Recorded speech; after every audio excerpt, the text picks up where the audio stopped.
السلام علیکم ورحمۃ اللہ وبرکاتہ۔ حامد و مسلم اما بعد۔ یونان و مصر و روما سب مٹ گئے جہاں سے، یونان و مصر و روما سب مٹ گئے جہاں سے، اب تک مگر ہے باقی نام و نشاں ہمارا۔ پاسبان وطن، محبان ہندوستان، محافظین ہند اور برادران وطن، ہم ہندوستانی 1947 سے لے کر آج تک ہر سال 15 اگست کو یوم آزادی بڑے ہی پرتپاک جوش و خروش، جذبہ اور والہانہ انداز میں مناتے چلے آ رہے ہیں۔ نیز ہم بھارتیہ لوگ اس جشن کے موقع پر ہمارے اسلاف اور مجاہدین ہندوستان کی بے بہا اور بے شمار قربانیاں، ان کی جانثاری، وفاداری، وفا پرستی، وطن دوستی اور حب الوطنی کے گیت گاتے ہیں، اور ان کے بلیدانوں کو یاد کرتے ہوئے ان کو تحسین عقیدت پیش کرتے ہیں۔ لیکن آج ہمارے ملک ہندوستان میں مجاہدین ہندوستان کی قربانیاں پس پشت ڈالی جا رہی ہے۔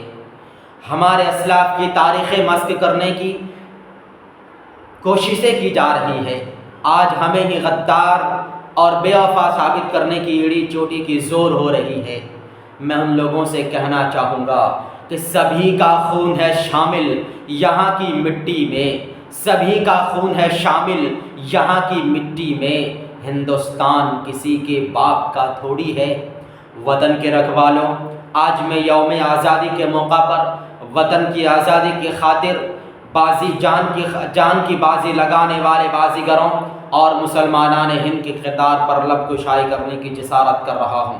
یہ ہندوستان کے باشیوں، اس سن 1612 میں مغل بادشاہ جہانگیر کی دور حکومت میں برطانوی حکومت انگریزوں نے مادر وطن ہندوستان پر بری نظر ڈالی اور کالی نیت سے تاجر بن کر ہندوستان آئے، اور بادشاہ وقت سے سفارتی تعلقات قائم کر ایسٹ انڈیا کمپنی نے آندھرا پردیش کے شہر مچھلی پٹنم میں پہلی تجارتی فیکٹری کھولی، اور 1647 آتے آتے وطن عزیز کے مختلف شہروں میں تجارتی مراکز اور فیکٹریاں قائم کرنے میں کامیابی حاصل کر لی۔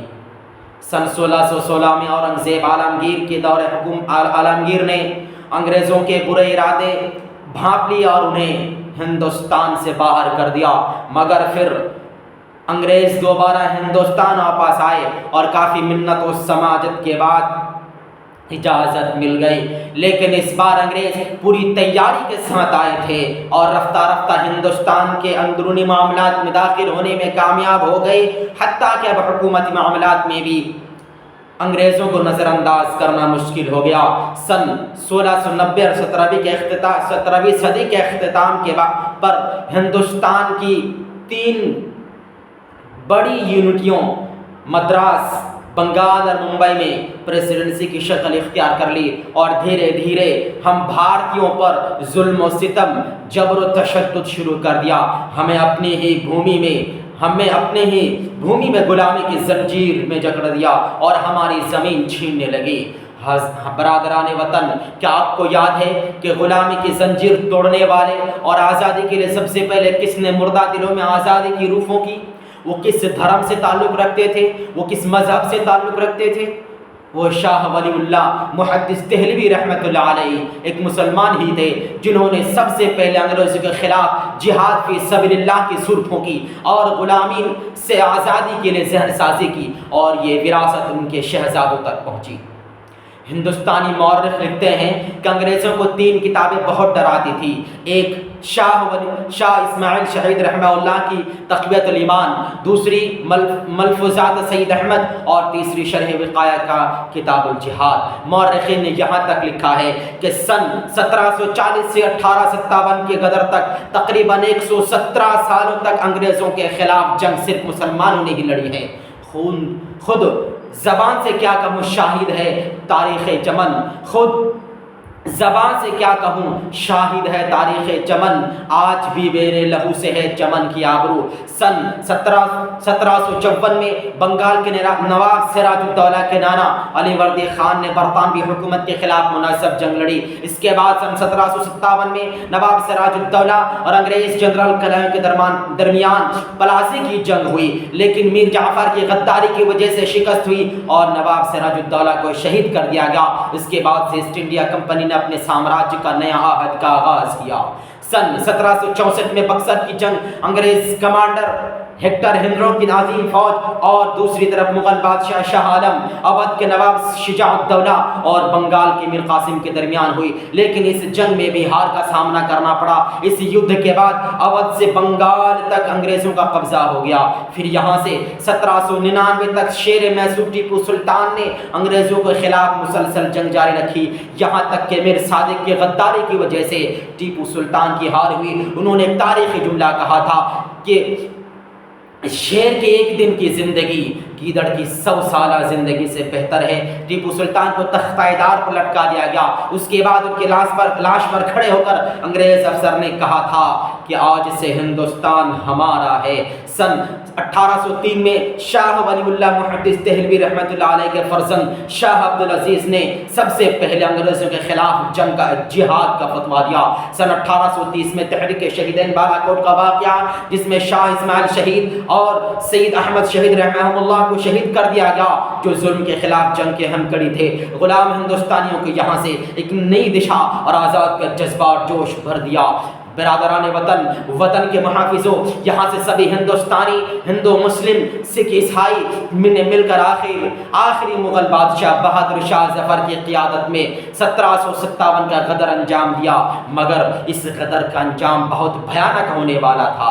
انگریز اس کا انتقام لینے کے لیے پاگل ہو چکا تھا۔ نتیجتاً برطانوی حکومت نے اس کا بدلہ چن چن کر لیا۔ مورخ لکھتے ہیں کہ 1857 کے بعد کئی سالوں تک الہ آباد کے چاروں طرف ایک بھی جھاڑ نہیں ملتا تھا، کیونکہ وطن کی خاطر شہید ہونے والوں کی تعداد اتنی زیادہ تھی کہ ان کی قبروں اور چتاؤں پر لکڑیاں ختم ہو چکی تھی۔ برطانوی فیلڈ مارشل آربٹ اپنی کتاب ہندوستان میں 41 سال میں لکھتے ہیں کہ صرف 1857 میں 27,000 مسلمانوں کو پھانسی دی گئی۔ برطانوی فوجی افسر ہنری کاٹن کے مطابق دلی دروازے سے لے کر پشاور تک جی ٹی روڈ کی دونوں جانب ایک بھی درخت باقی نہ بچا ہو جس پر ایک یا دو عالم کو پھانسی نہ دی گئی ہو۔ ایک اندازے کے مطابق 22,000 علماء کرام کو پھانسی دی گئی۔ لیفٹیننٹ جنرل ہارٹسن کا کہنا ہے کہ دلی میں داڑھی ٹوپی دیکھنے والوں کو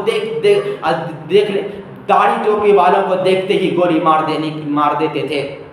گورنر نیل کے ذریعے الہ آباد، پٹنہ اور کانپور میں سینکڑوں لوگوں کو بغیر مقدمے کے پھانسی دی گئی۔ انگریز فوجی افسر ٹامسن کی ڈائری کے مطابق بہادر شاہ ظفر کے بیٹے کے سر ان کے ناشتہ میں پیش کیا گیا، جسے دے کر مغل بادشاہ بہادر شاہ ظفر مسکراتے ہوئے کہا کہ شاباش تیموری شہزادے، اپنے بزرگوں کے سامنے اپنی شان سے سرخر ہو کر آئے ہو، یعنی سر کٹانا منظور ہے لیکن سر جھکانا منظور نہیں۔ ہندوستان کے چاہنے والوں، آپ کو یاد ہونا چاہیے کہ انگریزوں کی سب سے بڑی اور سخت سزا کالا پانی کی سزا تھی، جسے پانے والوں میں 95% صرف مسلمانان ہند تھے۔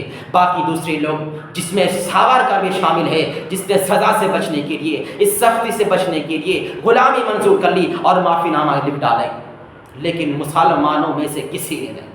سن 1864 میں امبالہ پنجاب کا مقدمہ انگریزوں کے نزدیک وہابیوں کا سب سے بڑا مقدمہ تھا، جس میں مولانا یحییٰ علی صادق پوری کے خلاف جارحانہ کارروائی ہوئی۔ پہلے پھانسی کی سزا اور پھر اس کے بعد اس سزا کو عمر قید میں بدل دی گئی۔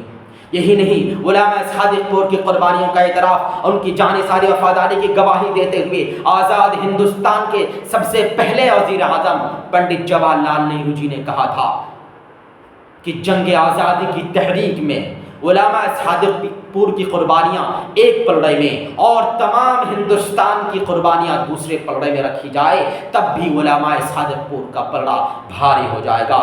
ڈاکٹر تارا چند کہتے ہیں کہ اس میں تاریخ اہل حدیثوں کی ہی ہے جس نے انگریزوں سے کبھی کمپرومائز نہیں کی اور ملک کی آزادی کی خاطر 8 لاکھ جانوں کا نذرانہ پیش کیا۔ اے بھارت کے لوگوں، تمہیں ملبار کے موپلا مسلمانوں کی قربانیاں یاد ہیں؟ انگریزوں نے 125 موپلا مسلمانوں کو گرفتار کر کے مال گاڑی میں ٹھوس کر بھر کر انہیں مدراس یعنی چنئی لے گئے تھے، جن میں 65 مسلمان راستے میں شہید ہو گئے تھے اور بقیہ کو پھانسی یا کالا پانی کی سزا سنائی گئی، جن کی قربانیوں کے اعتراف کرتے ہوئے کیرلا حکومت میں 1971 میں ان مجاہدین کے اہل خانہ کو فریڈم فائٹر کی پینشن جاری کرنے کا حکم دیا۔